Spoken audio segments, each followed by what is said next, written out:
What's good, Opinionation? It's your host, Cavell, aka CJ, coming back to you with another YouTube video. And today, as you can see, it's a little new of a scenery. Want to give you guys a different feel. Haven't been out the house lately due to the pandemic. The coronavirus has really shaken up the world. But you can see, I'm here with my good guy, mentor, creator of BCM, Mr. Clement Townsend. How you doing today? Doing well, thanks for having me. Oh, appreciate you. So now for this video here today, I'm just talking a little bit about some of the things going on in society. And to close out the video, I'll be talking a little bit with Mr. Clement about his up and coming fall program called Video Journalism Pro. Video Journalism Pro. I mean, it's about to be amazing.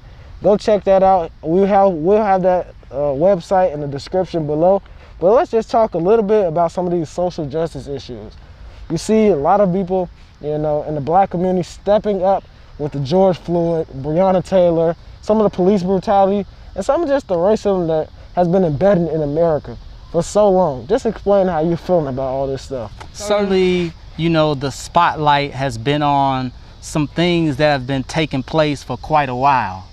And now these issues have really been magnified in 2020. Yeah. And definitely some of the people that you mentioned, like a Breonna Taylor, Ahmaud Arbery, George Floyd, that sort of thing. You know, the day and age in which we live with technology, you see so much more stuff. You know, I believe stuff like this was happening and has been happening, but before, you know, camera phones and things of that nature, we may have never just seen it. But certainly it seems like some progress is being made. I think people really now, with the marching and some of the videos that we've seen, I think America is taking the problem more seriously, and they understand that change needs to happen. I just hope that we can see change in leadership. You know, for me, a lot of this has to do with, you know, at the top, whether it's a state's attorney in a particular state, you know, whether it's the mayor, whether it's companies and hiring minority executives, you know, putting them in positions of power and leadership. You know, it's one thing certainly relative to what we see with the police and the treatment of minorities, but also the economic opportunities and the positions that minorities are able to achieve in different organizations. You know, some of those things go into this as well, to see more equality across the board. Definitely. I mean, I think you hit it all across the board. Equality, that's the big thing. You know, we don't get enough of it, obviously, in our own communities, and even, you know, people of color in general.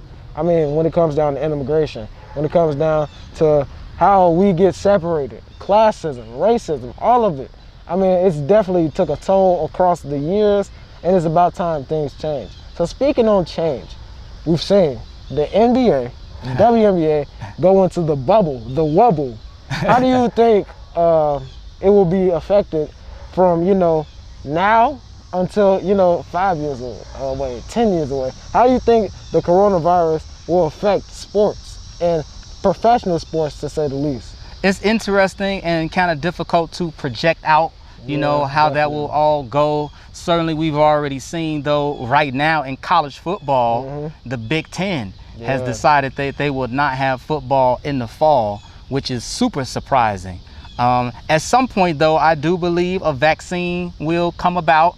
You know, I don't have, you know, a time frame or a timeline on when that will take place. And then when the vaccine, you know, is developed and people can really start to get it, it can be available to mainstream America. I believe that will take our life back to some normality. Again, to me, when something like this happens, things will never quite be the same.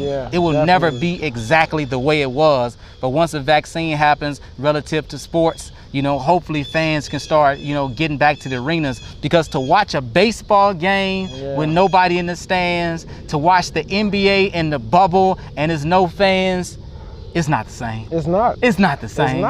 It's not. And I think we have to come to grips with the new normal. I mean, like, look at us now. I mean, we're talking with masks just to keep ourselves protected. I think that's the biggest thing, protecting our community, protecting our places, protecting our own people. So I think that's one of the biggest things. But I think, like, when it comes down to the new normal, I think we'll see a lot of different things. I think we'll see a lot more change. I think we'll see a lot more things not being how they used to be. I agree. So I'll let you go like, comment, subscribe to the YouTube channel. Let's talk about Mr. Clement Townsend's fall production video Journalism program, Pro. Yeah. Journalism Pro for the young youth. So go ahead and explain and talk to us about what that's all about. So this is a program that I'm rolling out nationwide. Nationwide, wow. Not just for Chicago. It's a complete online course where I go step by step through the storytelling process. You know, I had a 17-year media career. I told well over 1,000 stories.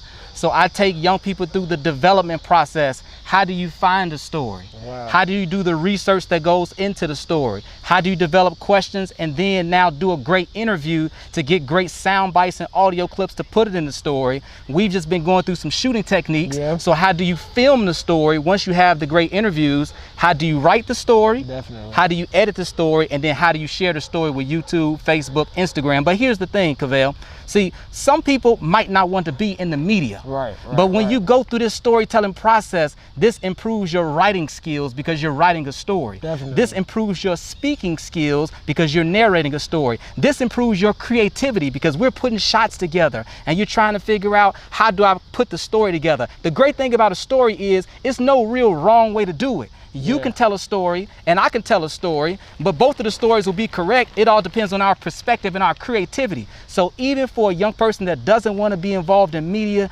these skills will help them in any career field, because anytime you apply for a job, they're looking for somebody with great verbal and written communication skills, and this Video Journalism Pro is going to really add value in those areas. Wow. I mean, that is amazing. I mean, obviously you hit on it.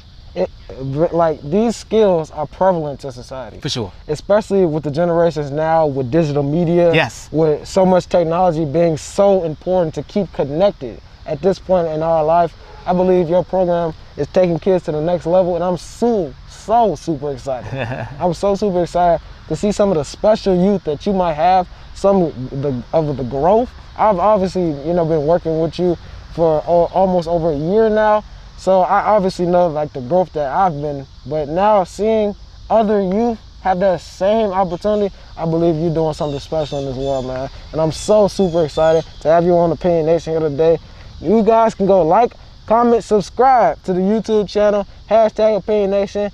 Go ahead in the comment section below. I will have the link to the website for Video Journalism Pro for the website as well. You can go like, comment, and subscribe. Once again, #Opinionation. You can add me on Snapchat, @CCavell_J. Follow me on Instagram @Cavell2X. And I'll see y'all when I see y'all, Opinionation. Peace.